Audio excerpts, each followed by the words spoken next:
today. You may notice I'm not wearing my glasses. I'm in the middle of surgery, so my eyes aren't too good. Gosh. So I pulled it up on my desktop screen as big as I can, but we'll see how long I last. Good luck with your surgery as well. Thank you. Okay, there we go. And where did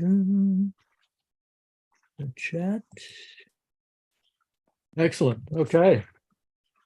So let me just say briefly, thank you, whoever may be watching the video on YouTube sometime in the future. We are beginning Ulysses again. So of course that means we start with Buck Mulligan, the stately Buck Mulligan.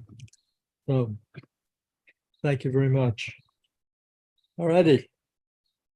Stately, plump Buck Mulligan came from the stairhead, bearing a bowl of lather on which a mirror and a razor lay crossed. A yellow dressing gown, ungirdled, was sustained just behind him on the mild morning air. He held the bowl aloft and intoned, "In troibo ad altare die." Halted, he peered down the dark winding stairs and called out coarsely, "Come up, Kench. Come up, you fearful Jesuit." Solemnly, he came forward and mounted the round gun rest. He faced about and blessed gravely thrice the tower, the surrounding land, and the awakening mountains. Then, catching sight of Stephen Dedalus, he bent towards him and made rapid crosses in the air, gurgling in his throat and shaking his head. Stephen Dedalus, displeased and sleepy, leaned his arms on top of the staircase and looked coldly at the shaking, gurgling face that blessed him, equine in its length, and at the light untonsured hair, grained and hued like pale oak. Next, please. Buck Mulligan peeped an instant under the mirror and then covered the bowl smartly. "Back to barracks," he said sternly. He added in a preacher's tone, "For this, oh dearly beloved, is the genuine Christine, body and soul and blood and ounce. Slow music, please. Shut your eyes, gents. One moment. A little trouble about those white corpuscles. Silence all." He peered sideways up and gave a long, low whistle of call, and then paused a while in rapt attention, his even white teeth glistening here and there with gold points. Chrysostomus. Two strong, shrill whistles answered through the calm. "Thanks, old chap," he cried briskly. "That will do nicely. Switch off the current, will you?" He skipped off the gun rest and looked gravely at his watcher, gathering about his legs the loose folds of his gown. The plump shadowed face and sullen oval jowl recalled a prelate, patron of arts in the Middle Ages. A pleasant smile broke quietly over his lips. "The mockery of it," he said gaily. "Your absurd name, an ancient Greek." Next, please.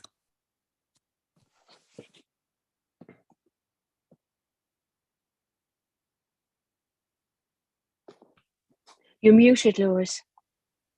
Well, you have to unmute yourself. Yeah, thank you. I thought you were not going to read. That's why I muted. Sorry about that. He skipped off the gun rest and looked gravely at his watcher, gathering about his legs the loose folds of his gown. The plump, shadowed face and sullen oval jowl recalled a prelate, patron of the arts in the Middle Ages. A pleasant smile broke quietly over his lips. "The mockery of it," he said gamely. "Your absurd name, an ancient Greek." He pointed his finger in friendly jest and went over to the parapet, laughing to himself. Stephen Dedalus stepped up, followed him wearily halfway, and sat down on the edge of the gun rest, watching him still as he propped his mirror on the parapet, dipped the brush in the bowl, and lathered cheeks and neck. Buck Mulligan's gay voice went on. "My name is absurd too, Malachi Mulligan, 2 dactyls, but it has a Hellenic ring, hasn't it? tripping and sunny like the buck himself. We must go to Athens. Will you come if I can get the ant for over 20 quid? Next. Laid the brush aside and laughing with delight cried, "Will he come, the jejune Jesuit?" Ceasing, he began to shave with care. "Tell me, Mulligan," Stephen said quietly. "Yes, my love? How long is Haynes going to stay in this tower?" Buck Mulligan showed a shaven cheek over his right shoulder. "God, isn't he dreadful," he said frankly. "A ponderous Saxon. He thinks you're not a gentleman. God, these bloody English. Bursting with money and indigestion. Because he comes from Oxford, you know. Dedalus, you have the real Oxford manner. He can't make you out. Oh, my name for you is the best. Kinch the knife blade." He shaved warily over his chin. "He was raving all night about a black panther," Stephen said. "Where is his gun case?" "A woeful lunatic," Mulligan said. "Were you in a funk?" "I was," Stephen said with energy and growing fear. "Out here in the dark with a man I don't know, raving and moaning to himself about shooting a black panther. You saved men from drowning. I'm not a hero, however. If he stays on here, I am off." But Mulligan frowned at the lather on his razor blade. He hopped down from his perch and began to search his trouser pockets hastily. "Scuttle," he cried thickly. He came over to the gun rest and, thrusting a hand into Stephen's upper pocket, said, "Lend us a loan of your nose rag to wipe my razor." Stephen suffered him to pull out and hold up on show by its corner a dirty, crumpled handkerchief. Buck Mulligan wiped the razor blade neatly. Then, gazing over the handkerchief, he said, "The bard's nose rag, a new art colour for our Irish poets. It's not green. You can almost taste it, can't you?" He mounted to the parapet again and gazed out over Dublin Bay, his fair, pale hair stirring slightly.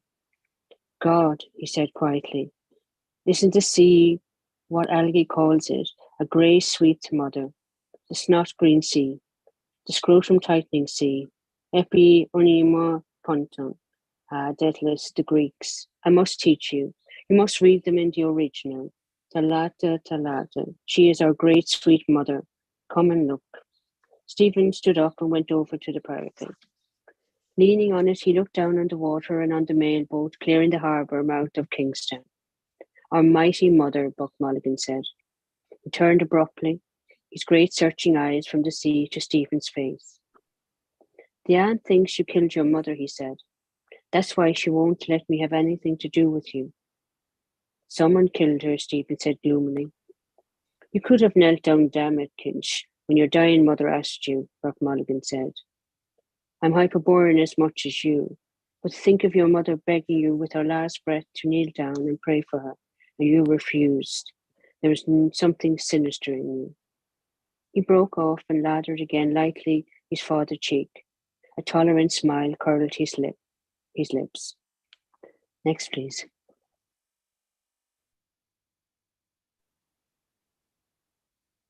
"But a lovely mummer," he murmured to himself. "Kinch, the loveliest mummer of them all." He shaved evenly and with care, in silence, seriously. Stephen, an elbow rested on the jagged granite, leaned his palm against his brow and gazed at the fraying edge of his shiny black coat sleeve. Pain. That was not yet the pain of love, fresh at his heart. Silently, in a dream, she had come to him after her death, her wasted body within its loose brown grave clothes, giving off an odour of wax and rosewood, her breath, that had bent upon him, mute, reproachful, a faint odour of wetted ashes. Across the threadbare cuff edge he saw the sea, hailed as a great sweet mother by the well-fed voice beside him. The ring of bay and skyline held a dull green mass of liquid. A bowl of white china had stood beside her deathbed, holding the green, sluggish phial which he had torn up from her rotting liver by fits of loud, groaning vomiting. Buck Mulligan wiped again his razor blade. Next, please. Ah, poor dog spotter, he said in a kind voice. I must give you a shirt and a few nose bags. How are the second-hand breeks? They fit well enough, Stephen answered. Buck Mulligan attacked the hollow beneath his underlip. The mockery of it, he said contentedly. Second leg, there should be. God knows what poxy bowsy left them off. I have a lovely pair with a hair stripe grey. You'll look spiffing in them. I'm not joking, Kidge. You look damned well when you're dressed. Thanks, Stephen. I couldn't wear them if they were grey. You can't wear them? Buck Mulligan told his face in the mirror. Etiquette is etiquette. He kills his mother, but he can't wear grey trousers. He folded his razor neatly and with stroking palps of fingers felt the smooth skin. Stephen turned his gaze away from the sea to the plump face with its smoke blue, mobile eyes. That fella I was with in the ship last night, said Buck Mulligan, says you have GPI. He's up in Dotteville with Connolly Norman, general paralysis of the insane. He swept the mirror half a circle in the air to flash the tidings abroad in the sunlight, now radiant on the sea. His curling, shaven lips laughed, and the sides of his white, glittering teeth. Laughter seized all his strong, well-knit trunk. Look at yourself, he said, you dreadful bard. Stephen bent forward and peered at the mirror held out to him. Cleft by a crooked crack, hair on end, as he and others see me. Who chose this face for me? This dog body to rid of vermin? It asks me to. Next. I pinched it out of the skivvy's room, Buck Mulligan said. It does her all right. The aunt always keeps pain-looking servants for Malachi. Lead him not into temptation, and her name is Ursula. Laughing again, he brought the mirror away from Stephen's peering eyes. The rage of Caliban at not seeing his face in the mirror, he said, if Wild were only alive to see you. Drawing back and pointing, Stephen said with bitterness, it is a symbol of Irish art, the cracked looking glass of a servant. Buck Mulligan suddenly linked his arm in Stephen's and walked with him round the tower, his razor and mirror clacking in the pocket where he had thrust them. It's not fair to tease you like that, Kinch, is it? He said kindly. God knows you have more spirit than any of them. Parried again. He fears a lancet of my art as I fear that of his, the cold steel pen. Cracked looking glass of a servant? Tell that to the oxy chap downstairs and touch him for a guinea. He's stinking with money and thinks you're not a gentleman. His old fellow made him tin by selling jalap to Zulus or some bloody swindle or other. God, Kinch, if you and I could only work together, we might do something for the island, Hellenize it. Cranley's arm, his arm. And to think of your having to beg from these swine. I'm the only one that knows what you are. Why don't you trust me anymore? What have you up your nose against me? Is it Haynes? If he makes any noise here, I'll bring down Seymour and we'll give him a ragging worse than they gave to Clive Kempthorpe. Young shouts of moneyed voices in Clive Kempthorpe's rooms, pale faces. They hold their ribs with laughter, one clasping another. Oh, I shall expire. Break the news to her gently, Aubrey. I shall die. With slit ribbons of his shirt whipping in the air, he hops and hobbles around the table with trousers down at heels, chased by aides of Magdalene with the tailor's shears. A scared calf's face gilded with marmalade. I don't want to be debagged. Don't you play the giddy ox with me? Next, please. Shouts from the open windows, startling evening in the quadrangle. A deaf gardener, aproned, masked with Matthew on his face, pushes his mower on the somber lawn, watching narrowly the dancing motes of grass homes. To ourselves, new paganism, omphalos. Let him stay, Stephen said. There's nothing wrong with him except at night. Then what is it? Buck Mulligan asked impatiently. Cough it up. I'm quite frank with you. What have you against me now? They halted, looking towards the blunt cape of Bray Head that lay on the water like the snout of a sleeping whale. Stephen freed his arm quietly. Do you wish me to tell you? He asked. Yes, what is it? Buck Mulligan answered. I don't remember anything. He looked in Stephen's face as he spoke. A light wind passed his brow, fanning softly his fair, uncombed hair and stirring sober points of anxiety in his eyes. Stephen, depressed by his own voice, said, Do you remember the first day I went to your house after my mother's death? Buck Mulligan frowned quickly and said, What? Where? I can't remember anything. I remember only ideas and sensations. Why? What happened in the name of God? You were making tea, Stephen said, and went across the landing to get more water.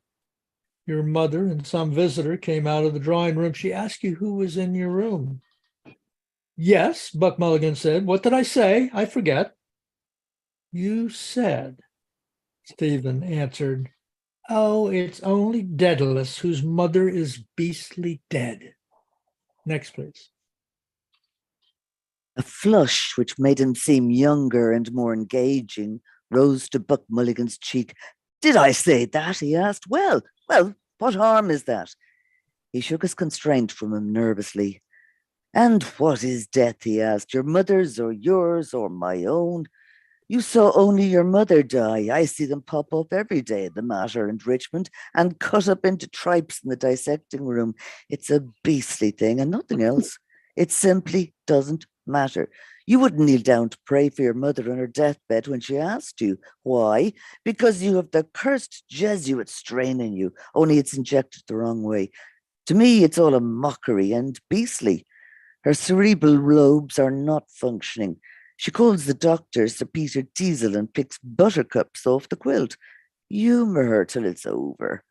You crossed her last wish in death, and yet you sulk with me because I don't whinge like some hired mute from Lalouette's. Absurd. I suppose I did say it. I didn't mean to offend the memory of your mother.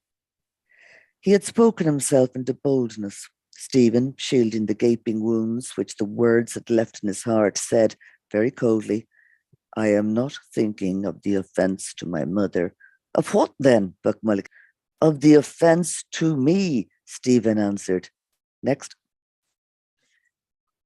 Buck Mulligan swung round on his heel. Oh, an impossible person, he exclaimed. He walked off quickly round the parapet. Stephen stood at his post, gazing over the calm sea towards the headland. Sea and headland now grew dim. Pulses were beating in his eyes, veiling their sight, and he felt the fever of his cheeks. A voice within the tower called loudly, Are you up there, Mulligan? I'm coming, Buck Mulligan answered. He turned toward Stephen and said, Look at the sea. What does it care about offenses? Chuck Loyola, Kidge, and come on down. The Sassenach wants his morning rashes. His head halted again for a moment at the top of the staircase, level with the roof. Don't mope over it all day, he said. I'm inconsequent. Give up the moody brooding. His head vanished, but the drone of his descending voice boomed out of the stairhead. And no more turn aside and brood upon love's bitter mystery, for Fergus rules the brazen cars. Next. Wood shadows floated silently by through the morning peace from the stairhead seaward where he gazed. Inshore and further out, the mirror of water whitened, spurned by light-shod hurrying feet. White breast of the dim sea, the twinning stresses 2 by 2, a hand plucking the harp strings, merging their twining chords. Wave-white, weathered words shimmering on the dim side. Cloud began to cover the sun slowly, shadowing the bay in deeper green. Lay behind him a bowl of bitter waters. Fergus's song, I sang it alone in the house, holding down the long dark chords. Her door was open. She wanted to hear my music. Silent with awe and pity, I went to her bedside. She was crying in her wretched bed. For those words, Stephen, love's bitter mystery. Where now? Her secrets, old feather fans, tasseled dance cards, powdered with musk, a gaud of amber beads in her locked drawer. A bird cage hung in the sunny window of her house when she was a girl. She heard old Royce sing in the pantomime of Turco the Terrible and laughed with others when he sang, I am the boy that can enjoy invisibility. Phantasmal mirth, folded away, musk perfumed, and no more turn aside and brood. Next. Folded away in the memory of nature with her toys, memories reset his brooding brain. Her glass of water from the kitchen tap when she had approached the sacrament. A cored apple filled with brown sugar roasting for her at the hob on a dark autumn evening. Her shapely fingernails reddened by the blood of squashed lice from the children's shirts. In a dream, silently, she had come to him. Her wasted body within its loose grave clothes, giving off an odour of wax and rosewood. Her breath bent over him with mute secret words, a faint odour of wetted ashes. Her glazing eyes, staring out of death, to shake and bend my soul, on me alone. The ghost candle to light her agony, ghostly light on the tortured face. Her hoarse, loud breath rattling in horror, while all prayed on their knees. Her eyes on me to strike me down. Liliata rotiliantium te confessium turma circumdet in ubilatium te virginium chorus esi priat. Goal, chewer of corpses. No, mother, let me be and let me live. Kinch, ahoy! Buck Mulligan's voice sang from within the tower. He came nearer up the staircase, calling again. Stephen, still trembling at his soul's cry, heard warm running sunlight. And in the air behind him, friendly words. Next, please. Daedalus, come down, like a good mosey. Breakfast is ready. Haynes is apologizing for waking us last night. It's all right. I'm coming, Stephen said, turning. Do, for Jesus' sake, Buck Mulligan said, for my sake and for all of our sakes. His head disappeared and reappeared. I told him your symbol of Irish art. He says it's very clever. Touch him for a quid, will you? A guinea, I mean. I get paid this morning, Stephen said. The school kip? Buck Mulligan said. How much? 4 quid? Lend us one. If you want it, Stephen said. 4 shining sovereigns, Buck Mulligan cried with delight. We'll have a glorious drunk to astonish the druidy druids. 4 omnipotent sovereigns.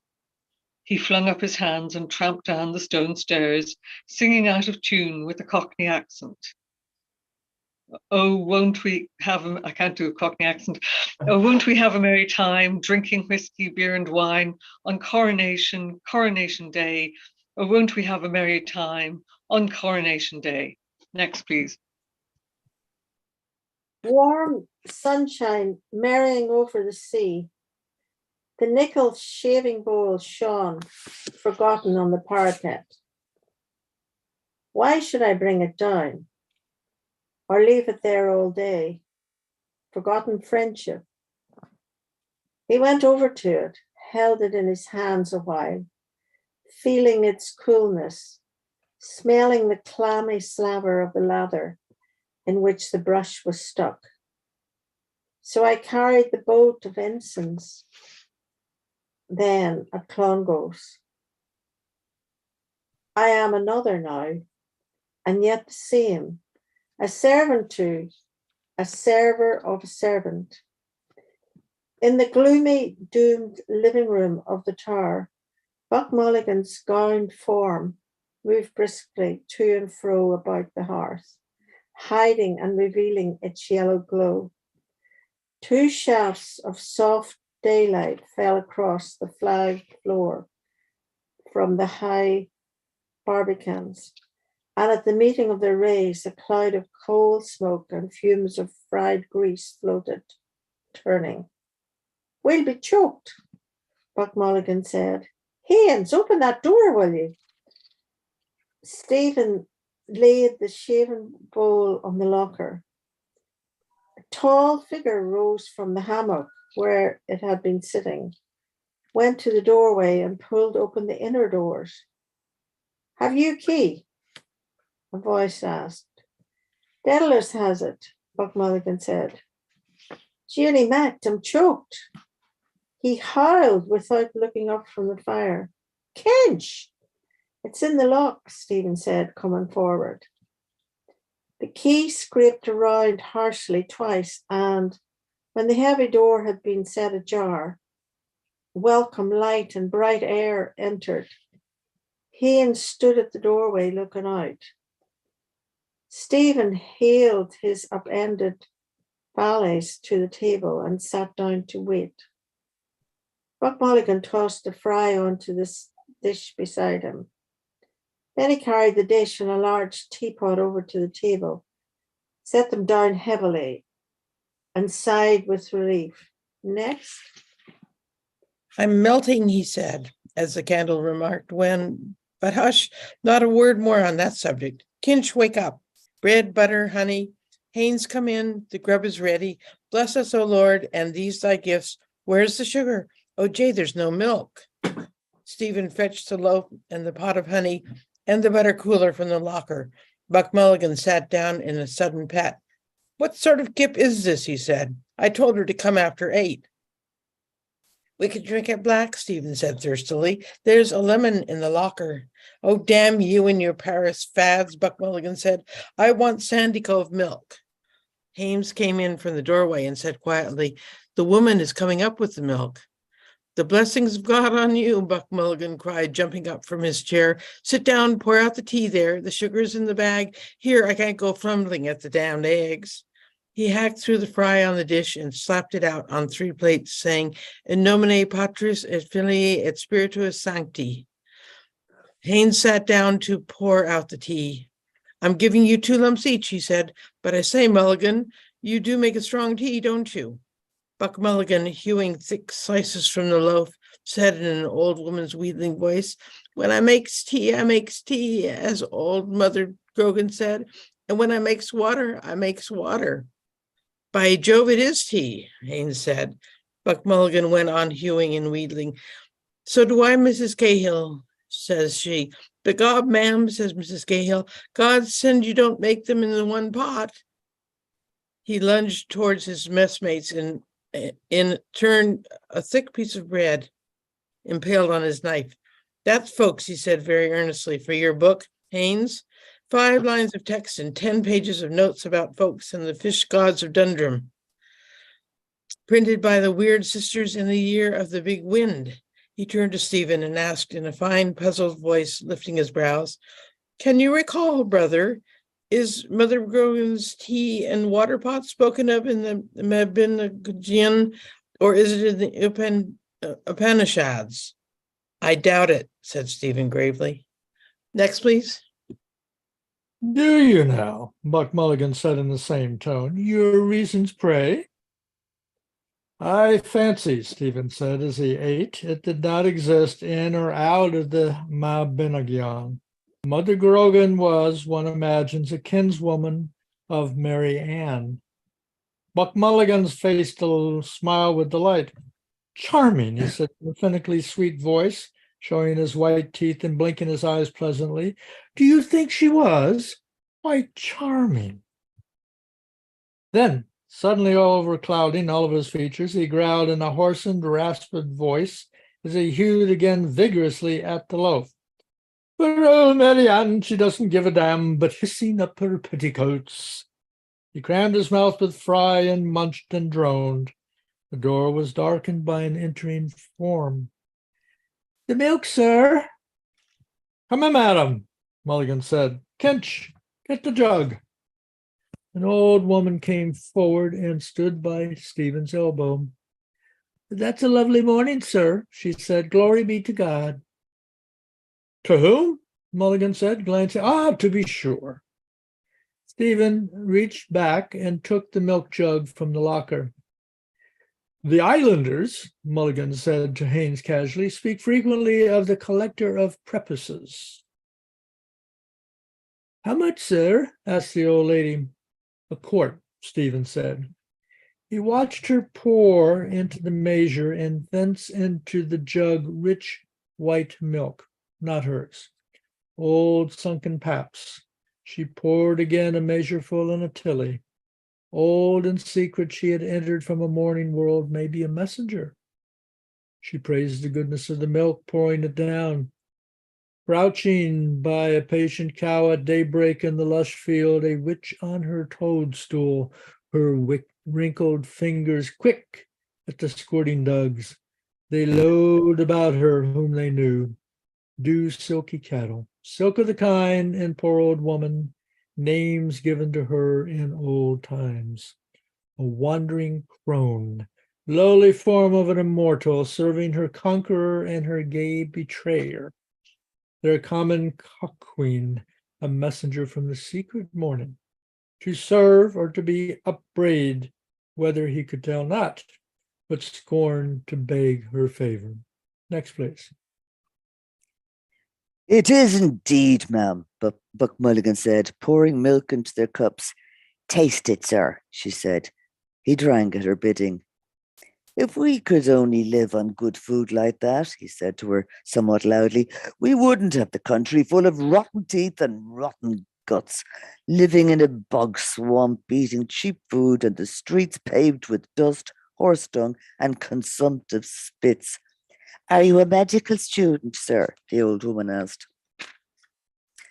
I am, ma'am, Buck Mulligan answered.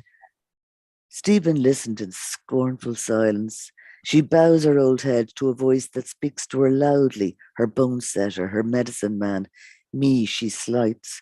To the voice that will shrive and oil for the grave all there is of her, but her woman's unclean loins, of man's flesh made, not in God's likeness, the serpent's prey, and to the loud voice that now bids her be silent with wondering, unsteady eyes. Do you understand what he says? Stephen asked her. Is it French you are talking, sir? The old woman said to Haynes. Haynes spoke to her again, a longer speech, confidently. Irish, Buck Mulligan said. Is there Gaelic on you? I thought it was Irish, she said, by the sound of it. Are you from the West, sir? I am an Englishman, Haynes answered. He's English, Buck Mulligan said, and he thinks we ought to speak Irish in Ireland. Sure we ought to, the old woman said, and I'm ashamed I don't speak the language myself. I'm told it's a grand language by them that knows. Grand is no name for it, said Buck Mulligan. Wonderful entirely. Fill us out some more tea, Kinch. Would you like a cup, ma'am? Next. No, thank you, sir, the old woman said, slipping the ring of the milk can on her forearm and about to go. Haynes said to her, have you your bill? We had better pay her, Mulligan, hadn't we? Stephen filled again the 3 cups. Bill, sir, she said haltingly. Well, it's 7 mornings a pint at 2 pence, is 7 twos is a shilling and 2 pence over, and these 3 mornings a quart at 4 pence is 3 quarts is a shilling. That's a shilling and 1 and 2 is 2 and 2, sir. Buck Mulligan sighed, and having filled his mouth with a crust thickly buttered on both sides, stretched forth his legs and began to search his trouser pockets. Pay up and look pleasant, Haynes said to him, smiling. Stephen filled a 3rd cup, a spoonful of tea coloring faintly the thick, rich milk. Buck Mulligan brought up a florin, twisted it around in his fingers, and said, "A miracle." He passed it along the table towards the old woman, saying, "Ask nothing more of me, sweet. All I can give you, I give." Stephen laid the coin in her uneager hand. "We'll owe twopence," he said. "Time enough, sir," she said, taking the coin. "Time enough. Good morning, sir." She curtsied and went out, followed by Buck Mulligan's tender chant. "Heart of my heart, were it more, more would be laid at your feet." He turned to Stephen and said, seriously, Daedalus, "I'm stony. Hurry out to your school, Kip, and bring us back some money. Today the bards must drink and junket. Ireland expects that every man this day will do his duty. Next." That reminds me, Haynes said, rising, that I have to visit your National Library today. Or swim first, Buck Mulligan said. Turned to Stephen and asked blandly, "Is this the day for your monthly wash, Kinch?" Then he said to Haynes, "The unclean bard makes a point of washing once a month." "All Ireland is washed by the Gulf Stream," Stephen said, as he let honey trickle over a slice of the loaf. Haynes, from the corner where he was knotting easily a scarf about the loose collar of his tennis shirt, spoke. "I intend to make a collection of your sayings, if you will let me. Speaking to me, they wash and tub and scrub. I can bite of inwit, conscience, yet here's a spot. That one about the cracked looking glass of a servant being the symbol of Irish art is deuced good." Buck Mulligan kicked Stephen's foot under the table and said with warmth of tone, "Wait till you hear him on Hamlet, Haynes." "Well, I mean it," Haynes said, still speaking to Stephen. "I was just thinking of it when that poor old creature came in." "Would I make money by it?" Stephen asked. Haynes laughed, and as he took his soft grey hat from the holdfast of the hammock, said, "I don't know, I'm sure." He strolled out to the doorway. Buck Mulligan bent across to Stephen and said with coarse vigour, "You, put your hoof in it now. What did you say that for?" "Well," Stephen said, "the problem is to get money. From whom? From the milkwoman? Or from him? It's a toss-up, I think." "I'd blow him out about you," Buck Mulligan said, "and then you come along with your lousy leer and your gloomy Jesuit jibes." "I see little hope," Stephen said, "from her or from him." Buck Mulligan sighed tragically and laid his hand on Stephen's arm. "Next, please." From me, Kinch, he said. In a suddenly changed tone, he added, "To tell you the God's truth, I think you're right. Damn all else they're good for. Why don't you play them as I do? To hell with them all. Let us get out of the Kip." He stood up, gravely ungirdled, and disrobed himself of his gown, saying resignedly, "Mulligan is stripped of his garments." He emptied his pockets onto the table. "There's your snot rag," he said. And putting on his stiff collar and belliest tie, he spoke to them, chiding them, and to his dangling watch chain. His hands plunged and rummaged in his trunk while he called for a clean handkerchief. "I can buy it of Inuit. God, we simply have to dress the character. I want puce gloves and green boots." Contradiction. Do I contradict myself? Very well then, I contradict myself. Mercurial Malachi. A limp black missile flew out of his talking hands. "And there's your Latin Quarter hat," he said. Stephen picked it up and put it on. Haynes called to them from the doorway. "Are you coming, you fellows?" "I'm ready," Buck Mulligan answered, going towards the door. "I suppose." Resigned, he passed out with grave words and gait, saying, "Well now, with sorrow." And going forth, he met Butterly. Stephen, taking his ash plant from its leaning place, followed them out, and as they went down the ladder, pulled to the slow iron door and locked it. He put the huge key in his inner pocket. At the foot of the ladder, Buck Mulligan asked, "Did you bring the key?" "I have it," Stephen said, preceding them. He walked on. Behind him he heard Buck Mulligan club with his heavy bath towel the leader shoots of ferns or grasses. "Down, sir. How dare you, sir?" Haynes asked. Do you pay rent for this tower? 12 quid, Buck Mulligan said. To the Secretary of State for War, Stephen added over his shoulder.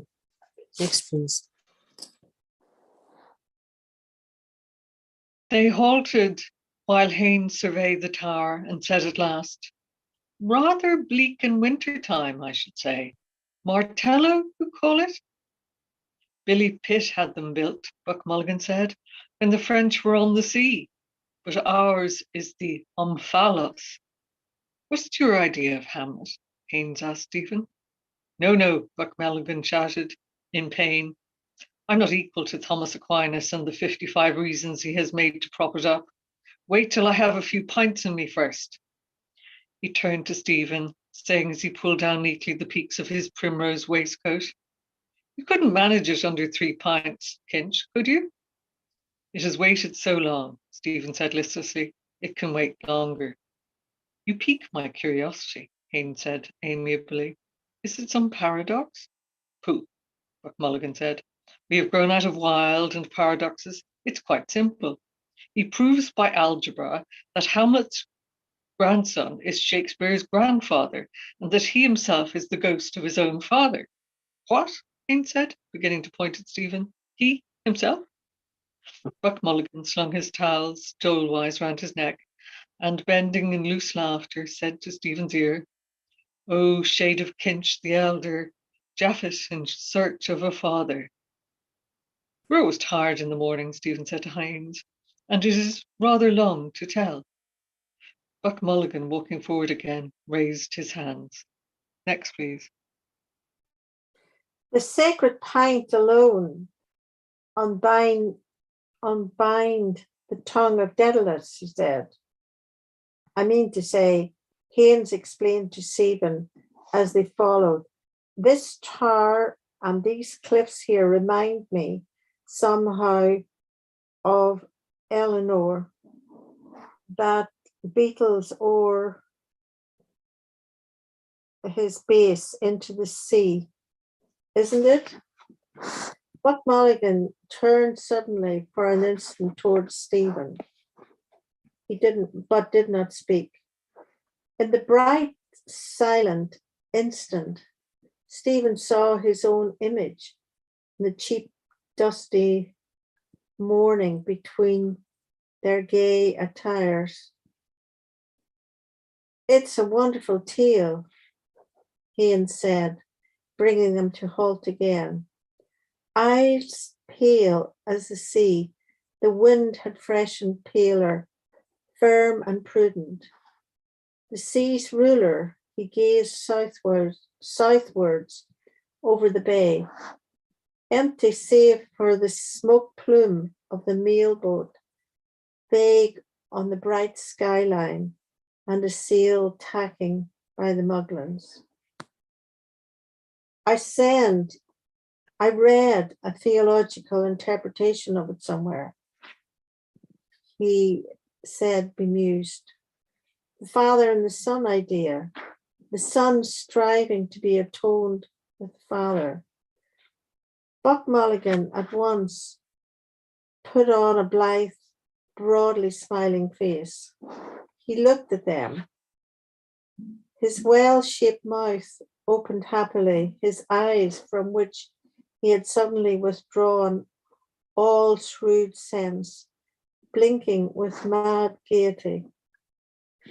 He moved a doll's head to and fro, the brims of his Panama hat quivering, and began to chant in a happy, foolish voice. Next. I'm the queerest young fellow that ever you heard. My mother's a Jew, my father's a bird. With Joseph the joiner, I cannot agree. So here's to disciples and Calvary, sorry. He held up a finger of warning. If anyone thinks that I am divine, he'll get no free drinks when I'm making the wine, but have to drink water and wish it were plain that I make it when wine becomes water again.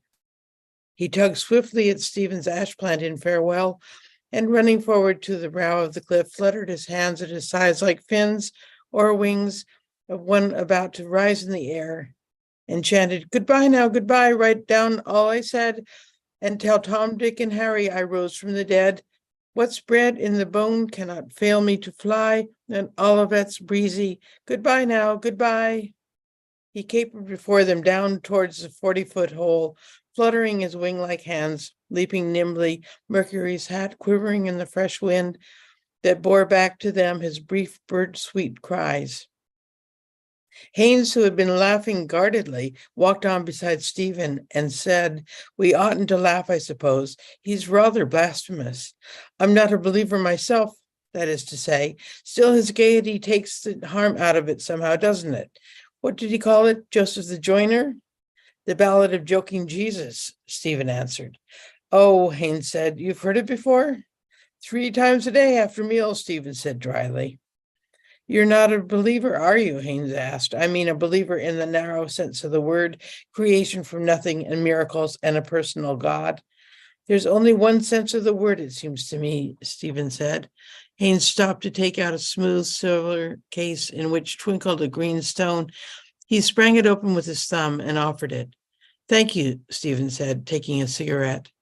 Haynes helped himself and snapped the case too. He put it back in his side pocket and took from his waistcoat pocket a nickel tinderbox, sprang it open too, and having lit his cigarette, held the flaming spunk towards Stephen in the shell of his hands. "Yes, of course," he said as they went on. "Either you believe or you don't, isn't it? Personally, I couldn't stomach that idea of a personal God. You don't stand for that, I suppose." "You behold in me," Stephen said with grim displeasure, "a horrible example of free thought." Next, please. He walked on, waiting to be spoken to, trailing his ash plant by his side. Its ferrule followed lightly on the path, squealing at his heels. My familiar, after me calling, "Stephen!" A wavering line along the path. "They will walk on it tonight, coming here in the dark." He wants that key. It is mine. I paid the rent. Now I eat his salt bread. Give him the key too. Oh, he will ask for it. That was in his eyes. After that, Haynes began. Stephen turned and saw the cold gaze which had measured him was not all unkind. "After all, I think you should be able to be free yourself. You are your own master, it seems to me." "I am the servant of 2 masters," Stephen said, "an English and an Italian." "Italian?" Haynes said. "A crazy queen, old and jealous, kneeled down before me." "And a third," Stephen said. "There is who wants me for odd jobs." "Italian?" Haynes said again. "What do you mean?" "The Imperial British State," Stephen answered, his color rising, "and the Holy Roman Catholic and Apostolic Church." Haynes detached from his underlip some fibers of tobacco before he spoke. "I can quite understand that," he said calmly, "and Irish must think like that, I dare say. We feel in England that we have treated you rather unfairly. It seems that history is to blame." Next, please. The proud, potent titles clanged over Stephen's memory, the triumph of their brazen bells, et unum sanctum catholicam et apostolicam ecclesiam, the slow growth and change of rite and dogma, like his own rare thoughts, a chemistry of stars, symbol of the apostles in the math for Pope Marcellus, the voices blended, singing alone, loud in affirmation, and behind their chant, the vigilant angel of the church militant disarmed and menaced her heresiarchs. A horde of heresies fleeing with mitres awry, Photius and the brood of mockers of whom Mulligan was one, and Arius, warring his life long upon the consubstantiality of the Son with the Father, and Valentine, spurning Christ's terrene body, and the subtle African heresiarch Sabellius, who held that the Father was himself his own Son, words Mulligan had spoken a moment since in mockery to the stranger. idle mockery. The void awaits surely all them that weave the wind, a menace, a disarming, and a worsting from those embattled angels of the church, Michael's host, who defend her ever in the hour of conflict with their lances and their shields. Here, here, prolonged applause. Zoot, nom de Dieu. Of course, I'm a Britisher, Haynes' voice said, and I feel as one. I don't want to see my country fall into the hands of German Jews either. That's our national problem, I'm afraid, just now. Two men stood at the verge of the cliff watching. Businessman, boatman. She's making for Bullock Harbour. Next. The boatman nodded towards the north of the bay with some disdain. There's 5 fathoms out there, he said. It'll be swept up that way when the tide comes in about 1. It's 9 days today. The man that was drowned. A sail veering about the blank bay, waiting for a swollen bundle to bob up, roll over to the sun, a puffy face, salt white. Here I am. They followed the winding path down to the creek. Buck Mulligan stood on a stone in shirt sleeves, his unclipped tie rippling over his shoulder. A young man clinging to a spur of rock near him moved slowly, frog-wise, his green legs in the deep jelly of the water. Is the brother with you, Malachi? Down in Westmeath with the Bannons. Still there. I got a card from Bannon. Says he's found a sweet young thing down there. Photo girl, he calls her. Snapshot, eh? Brief exposure. Buck Mulligan sat down to unlace his boots. An elderly man shot up near the spur of rock, a blowing red face. He scrambled up by the stones, water glistening on his pate and on its garland of gray hair, water rilling over his chest and paunch and spilling jets out of his black, sagging loincloth. Buck Mulligan made way for him to scramble past, and glancing at Haynes and Stephen, crossed himself piously with his thumbnail at brow and lips and breastbone. Seymour's back in town, the young man said, gasping again, his spur of rock. Chucked medicine and going in for the army. Ah, go to God, Buck Mulligan said. Going over next week to Stu. You know that red Carlisle girl, Lily? Yes. Spooning with him last night on the pier. The father is rotten with money. Is she up the pole? Better ask Seymour that. Next, please. Seymour, a bleeding officer, Buck Mulligan said. He nodded to himself as he drew off his trousers and stood up, saying tritely, Red-headed women buck like goats. He broke off in alarm, feeling his side under his flapping shirt. My 12th rib is gone, he cried. I'm the Ubermensch, toothless Kinch and I the Superman. He struggled out of his shirt and flung it behind him to where his clothes lay. Are you going in here, Malachi? Yes, make room in the bed. The young man shoved himself backward through the water and reached the middle of the creek in 2 long, clean strokes. Haynes sat down on a stone, smoking. Are you not coming in? Buck Mulligan asked. Later on, Haynes said, not on my breakfast. Stephen turned away. I'm going, Mulligan, he said. Give us that key, Kinch, Buck Mulligan said. Keep my chemise flat. Stephen handed him the key. Buck Mulligan laid it across his heaped clothes. And 2pence, he said, for a pint. Throw it there. Stephen threw 2 pennies on the soft heap. Dressing, undressing, Buck Mulligan, erect, with joined hands before him, said solemnly, He who stealeth from the poor lendeth to the Lord. Thus spake Zarathustra. His plump body plunged. We'll see you again, Haynes said, turning as Stephen walked up the path and smiling at Wild Irish.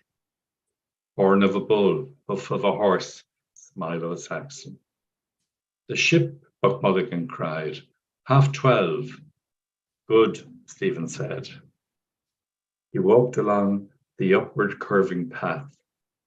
Liliata rutilantium, terma circumcedet, jubilantium te Virginium. the priest's grey nimbus in a niche where he dressed discreetly. I will not sleep here tonight. Home also I cannot go. A voice, sweet-toned, sustained, called to him from the sea. Turning the curve, he waved his hand. It called again. A sleek brown head, seals, far out in the water, round. Usurpers. Next.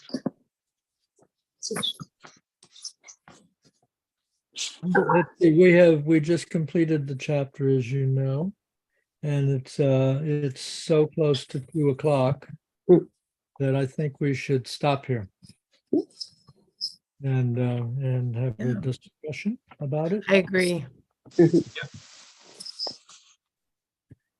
Yep. Absolutely.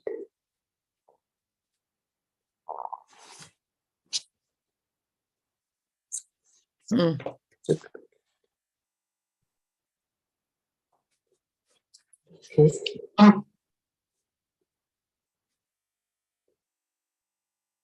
There's a lot that happens just in this beginning chapter, Mhm. really setting up a lot of stuff. And there's a lot of little hints and signs of the future in the day here. Mhm.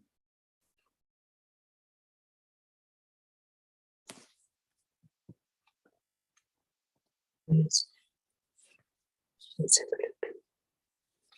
Anything particularly stand out for anybody?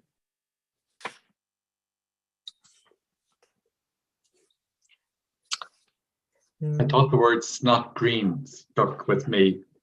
And when I used to come to Dublin from the country on my holidays, I used to swim in Black Rock, which is very close to where we're talking about here. Mhm. And at that time of the year, the sea indeed did look snot green.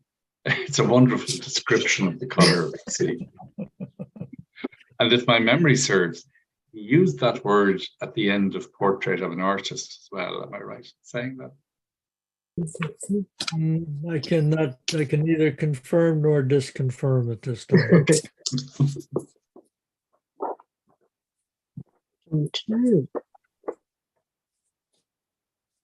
Here's an interesting thing that I just noticed this time.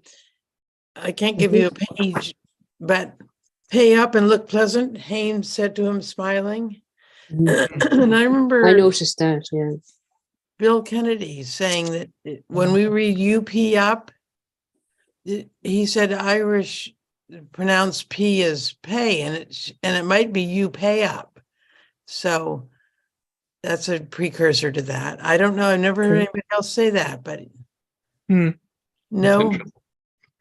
Yeah. So that all the time it's not UP up. He's not teasing him. He's saying you owe money. And that's why Okay. the guy is so upset. Oh, you're talking about later on that Yeah. UP UP up. actually It comes up a lot.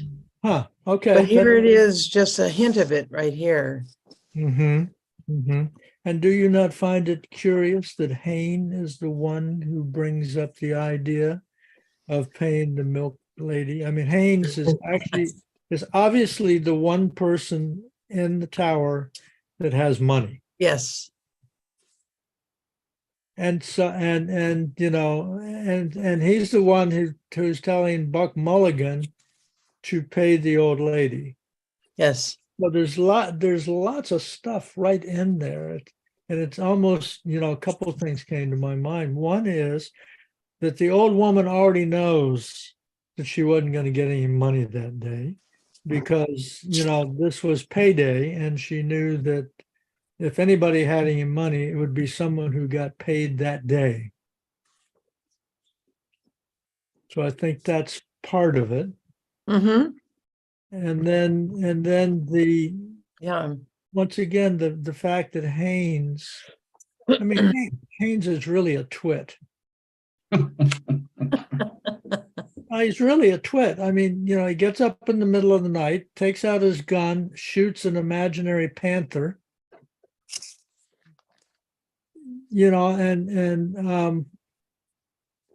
it's like nothing happened in his mind. Sorry, who is Haynes? Is Haynes St. John Gordy? No? No. He's No. the Englishman. He's the Englishman staying with them. That Yeah, is Buck Mulligan is St. John Gorgity. Yeah. Oh, Mhm. I love the line. It's actually talking about Buck, or not Buck Mulligan. Yeah. He had spoken himself into boldness. I love that because you could actually see that he was embarrassed initially, and then he spoke himself into boldness. Say that again, Anne. When Stephen tackles Buck Mulligan about what he said at home about Sonny Deadless, whose mother is beastly dead, Oh yeah. Mm-hmm. then he's described as getting embarrassed. But after a while, he gets himself back and he spoke himself into boldness. Oh, Mulligan did, right? Yeah. Yeah. Well, I like that description of Mulligan himself saying that all he knows is ideas and sensations. Yeah. And I might Yes. add, the sensations are really strong sensations. Otherwise, he didn't notice anything. And he's remarkably insensitive towards Stephen, but at the same time, he's not bereaved himself. And Stephen seems to be having this just. I know how long has his mother been dead at this stage? It is recent, isn't it? It's recent because he's still in mourning. Like he's just living basically like this parallel plane to everybody else. So he's very internalized, but quick to take offense at the same time. I mean, he does kind of, what did you say, you know? Or sorry, you offended me, you know, that he's quick to respond. But you can understand that he is not. I always thought him as this deadly, dull, boring figure. But when you understand that the grief is probably just hitting him, and he didn't look out, he didn't turn up for his mother, he didn't say prayers, and now he's regretting, he seems to be regretting the lack of attention towards her, and she's dead, and then you can't do anything about it.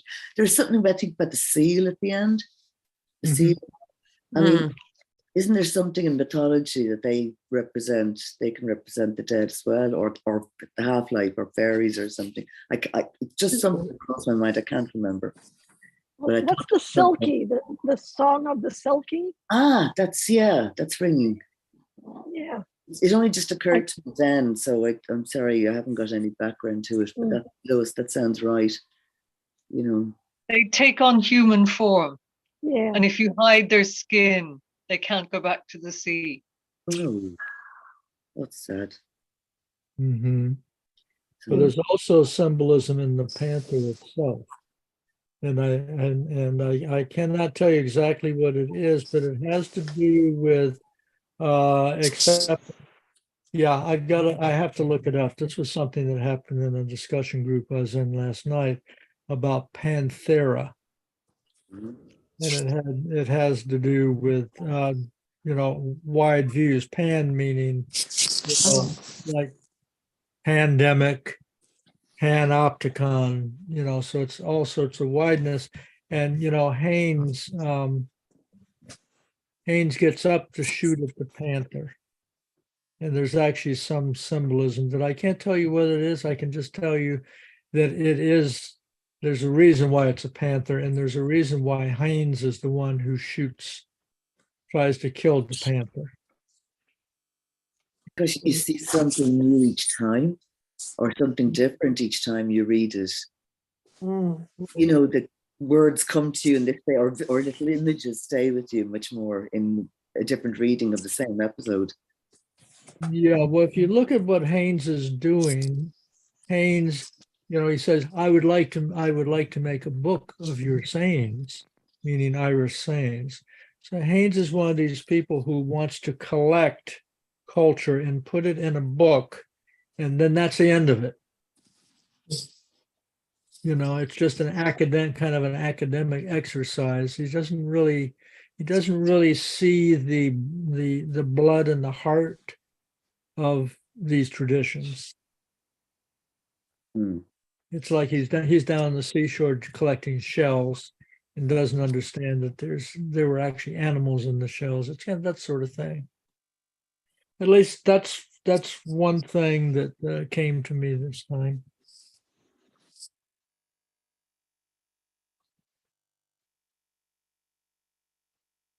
Mm. I have a question. Who is paying the rent on the Martello Tower? Stephen says he did. Yeah. So why doesn't he throw Buck Mulligan out and keep the friggin' key? Because Buck Mulligan is actually the one who's renting the tower, even though he's not Oh. paying the tower. Oh. And Stephen, Stephen knows he's just temporary there anyway. He did come back from Paris, and I don't know how long there was between him coming back from Paris and his mother's death, but he doesn't want to stay at home. So he Yeah. needs, so at least my feeling is he moved into the tower with Buck Mulligan, to get away from the family. But unfortunately, Buck Mulligan's kind of an asshole, frankly, and does like to rag on him because, Buck's got it to so-called got it together. He's going to medical school. He actually has money. He comes from a family with money. But somehow Mulligan is always trying to get money from other people. And it's curious that he wants Stephen to ask Haynes for money. So there's a lot going on. And I certainly don't have understanding or explanations for a lot of it. He just seems like one of those very dynamic and overpowering personalities that can use people. He can lead them, he can get them into trouble, he can borrow money. He's just, I think Stephen is like nearly a pawn in his hands. He's a little bit of a Trump type figure in some ways. They do exist. They do exist. I mean, and people, Stephen's he lives in his head.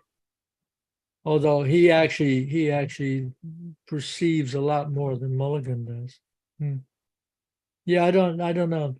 I suspect that that my view of Buck Mulligan will continue to evolve and change and all that.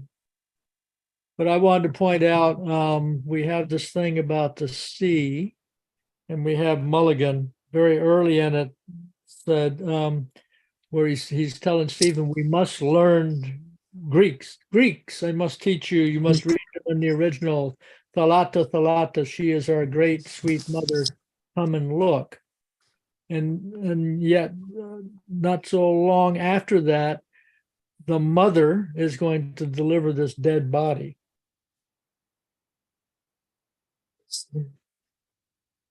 And of course, Stephen's great paranoia is that he's going to be drowned by his family and particularly his mother.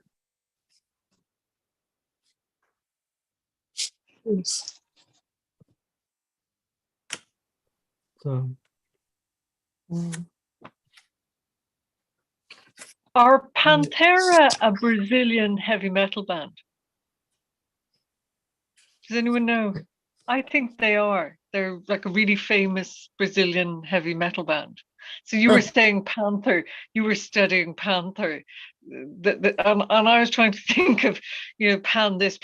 No, it's a really famous in Brazil heavy metal band called Pantera, like death metal. Or something. Maybe they're not death metal, they do big stadiums. Because I'm thinking that I left Finnegan's Wake early the other night because the Eurovision was on.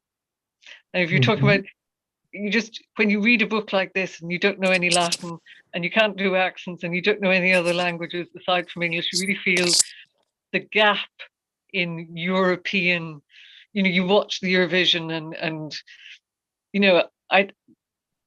I'm struggling to remember what the capital of Azerbaijan is, because these are countries that you only see on, and when you read a book like this, you realize that even though Ireland, when it was part of an empire, there was a great connection with other languages and the history, because the great Britain saw itself as the next empire, and then there was the Greek one, and there was the Roman one, and there was all these empires, and they saw themselves in that great lineage. And when Ireland became, because the woman comes in, she goes, "Oh, I wish I could speak Irish," and lots of us now wish we could speak Irish, but we don't. There's that insularity that happened after independence, in this sense of creating our own identity, that you sort of forgot, or at least in education in a certain sense, they tried to make us separate for everything, because nationalism, it was all about that singularity. And when you read a book like this, you're going, we sort of lost some of that.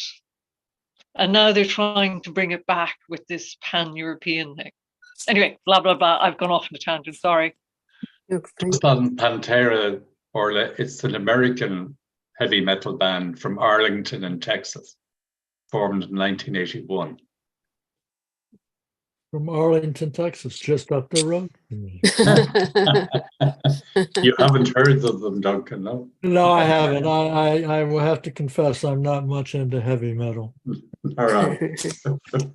I think just, Orla, maybe just continuing on your one, that not to put anybody else down, but I mean, these guys were all the product of very good education in colleges, male colleges, where it would have been very heavily academic based, learning Greek and Latin, whereas a lot of students wouldn't have had that access. So you're seeing three products of that education debating among themselves. So, I mean, I kind of do regret that I don't know more about the classics, but at the same time, I'm not going to beat myself up about it, Learning at any stage is good. Every day is a school day. Well, one of the things that he's doing, actually, although he's not going to teach us a whole lot of Latin in here, he is, if you're interested, he is teaching us the trivium and rhetoric. And he's doing that through a very entertaining book. But as we get into the various chapters and we see how the sorts of ways people make their statements and arguments and exaggerations, particularly as we get into things like Hades and Aeolus and the Cyclops chapters and all the oxen of the sun. There's all this over the top language that happens, which is basically schools in rhetoric. Mm-hmm. A lot of his Latin is from the Mass, the Catholic Mass. Mm-hmm. And he carries that sort of reference to Catholicism through into Finnegan's Wake as well. Mm-hmm. Yeah, and particularly that Ruliantium, which comes up multiple times in here. Mm-hmm. And I believe that is a. Do I have this right? I have no Catholic background, but that it has something to do with the death mass. Oh no. I do recall that I had to learn the Mass in Latin as an altar boy in the church. And the Mass for the dead was at that time very dark, and the chasuble was black with gold inlay. They don't use those much anymore, but certainly back in the day when I was young, that's what it was. Mm-hmm. And I suppose it refers to Joyce's experience of Catholicism and Catholic people probably part of the reason that he left the country. I'd always like to point out that Joyce spent an amazing amount of time on his own in a theological library in Dublin. And much of the time he was the only person in there, and he was in there reading the old theological tomes. And that's where a lot of his thought and a lot of his education, although he was, educated, of course, in his private schools and then at the university, but he did a lot on his own, particularly as he was trying to wean himself. And this is conjecture on my part, as he was trying to wean himself from the Catholic Church, and he wanted to understand its power over him. Mm-hmm. And so he would study the old theological tomes on his own to kind of figure out what they were doing. And of course, a lot of it had to do with the somberness and with the sounds.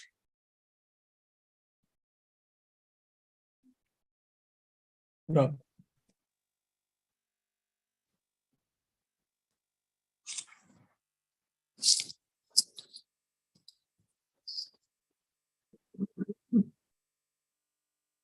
So let me ask you this. So on the page where he's talking about in a dream silently, she had come to him, her wasted body within its loose grave clothes, giving off an odor of wax and rosewood. Her breath bent over him with mute secret words, a faint odor of wetted ashes. Which, is a dream, but it seems to me that the actual description of the dream must have come from him somehow being close enough to his mother to get these sensations. And even though he wouldn't pray, he did sing her favorite song. And he did pay very close attention to her. Very strong, dark imagery, isn't it? Mm-hmm. And it's written like a horror film, It's just all that. You can't lay on much more atmosphere or special effects than that. I presume like his mother, she'd been ill a long time, hadn't she? And there's that horrible sense of knowing a body is near death, that the person is fading and they're becoming more as each day goes on. Sorry, all of this could be triggering for somebody, so I won't go on. But that he'd have been aware of this and those kind of sense and everything. I presume there's probably a mass of the sick said earlier, so all these scents and would still be in her room, I think. I don't know. Yeah. What I think those sensations, etc., are important, though they are very dark. And the reason they're important is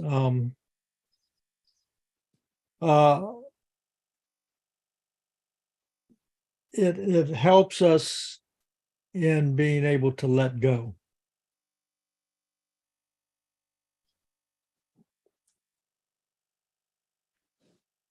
I mean, in Western culture in particular, well, probably all cultures, sickness and death is very, very difficult stuff. But one thing that makes it, at least in my experience, it makes it a little bit easier is when you understand that the person does have to go, that there is no going to be regeneration. And that by the time you get to, wasted body within loosened grave clothes, giving off odor of wax and rosewood, that's at the point where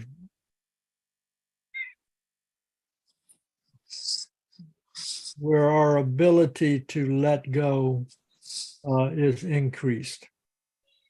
At least that's my viewpoint and frankly my experience. So I think it's a service that Joyce is giving us, in a sense, to bring up these dark things. With his mother, then we got the whole Hades thing, and then we got the whole all in Circe. There's a lot more of it there, and it gives us a more complete image of the total round of life and death. Mm.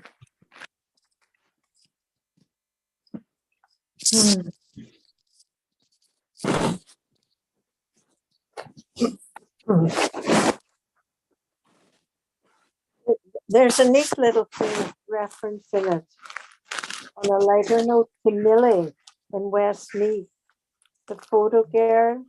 Mhm, Mhm. mhm. Long, Yeah, there's an example of, that's going to come back up in an Oxen of the Sun. And he's also there's also a scene of a ship in the bay, which there's a Brazilian fellow that I read with who is a sailor and who's written an extensive book on all the ocean and Ulysses Ulysses references. I mean, it's a huge thing. And he says that one of the boats out in the bay is actually the boat bringing the sailor in. We are going to meet at the cabin shelter, Murphy. That boat has The one with the tall stories. the tall story. That actually Bloom doesn't believe him. Bloom thinks he's a total fake, and I'm kind of twixt and tween. But and actually the Brazilian fellow that I'm talking about, he says Murphy is Odysseus, and I'm kind of like, oh, okay, what you're saying, I'll continue to consider it, but I'm not there yet.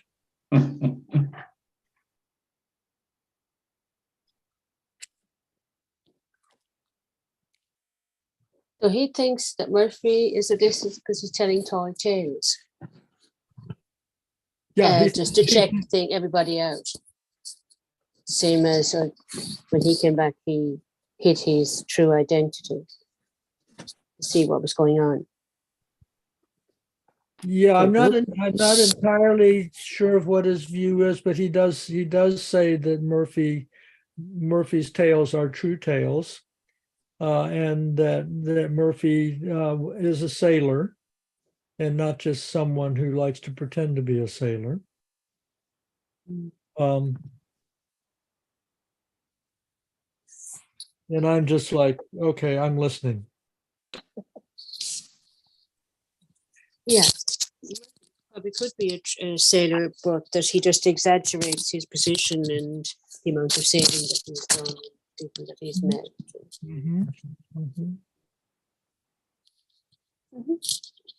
Alrighty. Shall we wrap it up for today, or does anybody else have some things they want to share?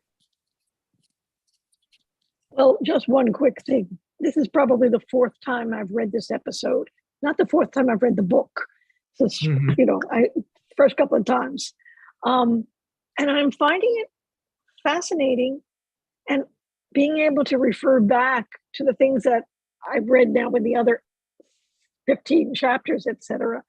It's a much better chapter than I thought it was the first couple of times I read it.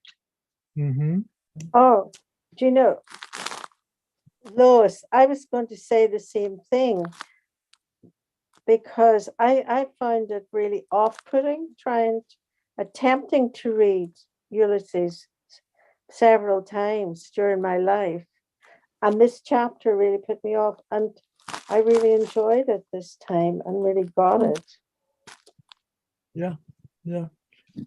Yeah, well, in my mind, this book is a multidimensional story.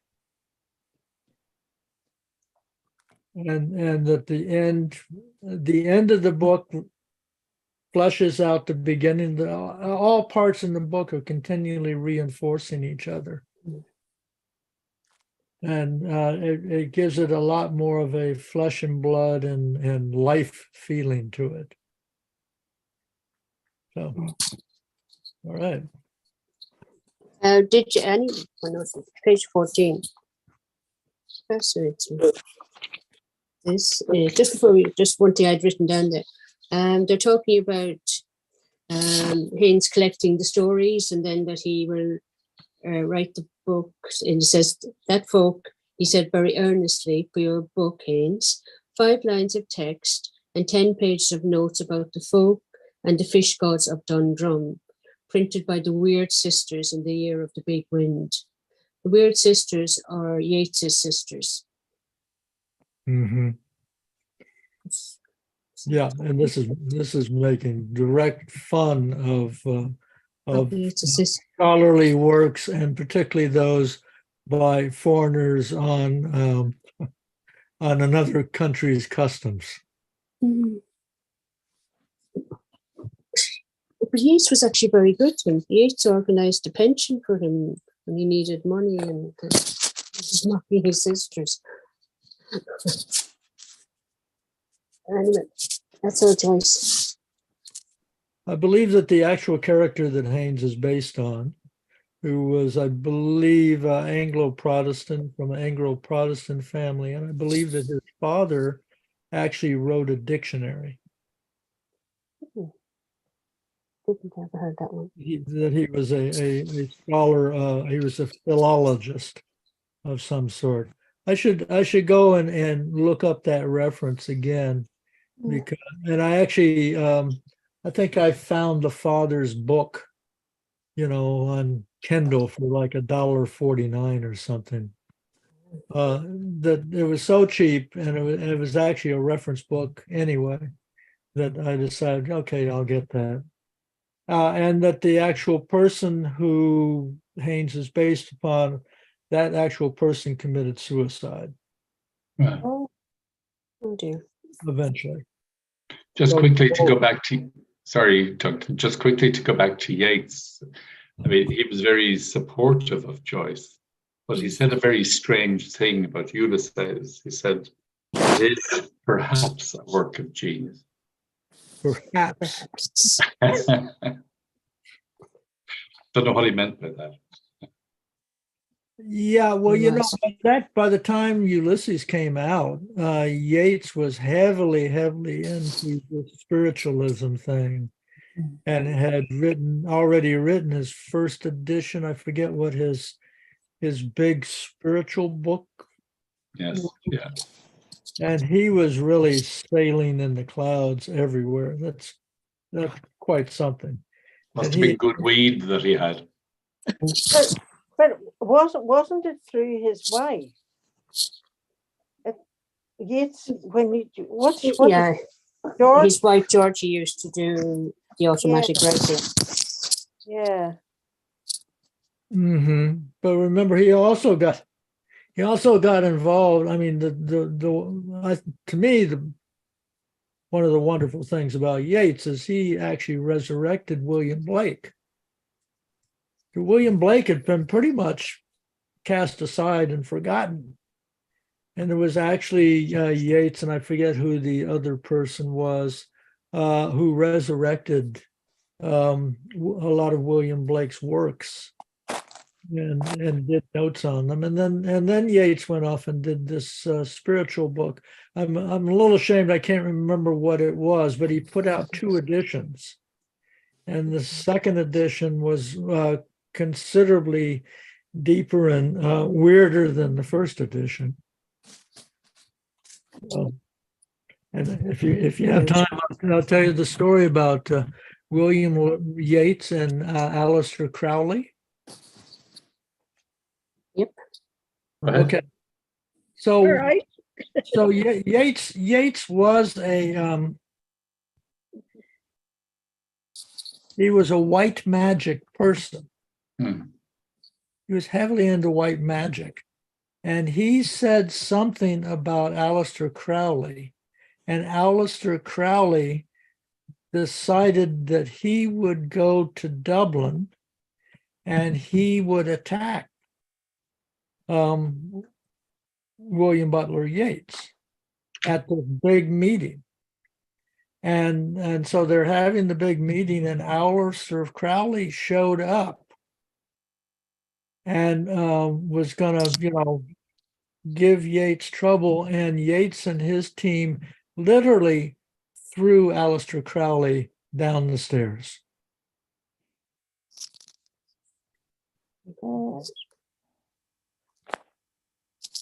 Which I find a very interesting story. Yeah.